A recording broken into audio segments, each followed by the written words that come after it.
মানলাম lovely divorcee, সমস্যাটা কোন জায়গায় আমি তো বুঝতে পারছি না।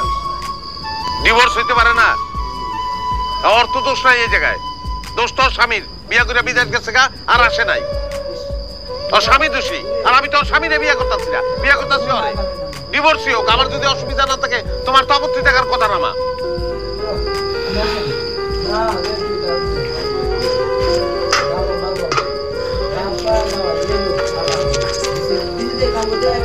এই বিয়ে আমি মানি না।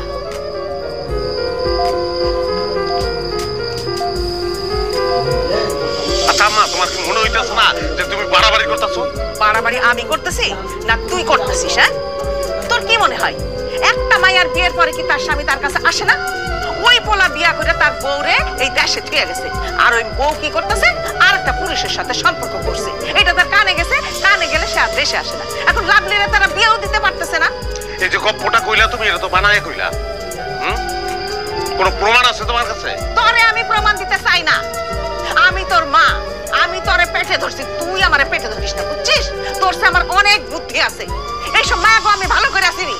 এরা পুরুষ ধরার জন্য জাল পায়, এই সেই জালে তুই আটকা পড়ছস।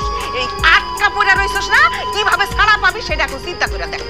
তোমার আমি বুঝাইতাছি, তুমি বুঝতাছো না। আবারও বলতাছি, এই মাইয়াটা ওই রকম না। ও দোষী না, ওর স্বামী দোষী।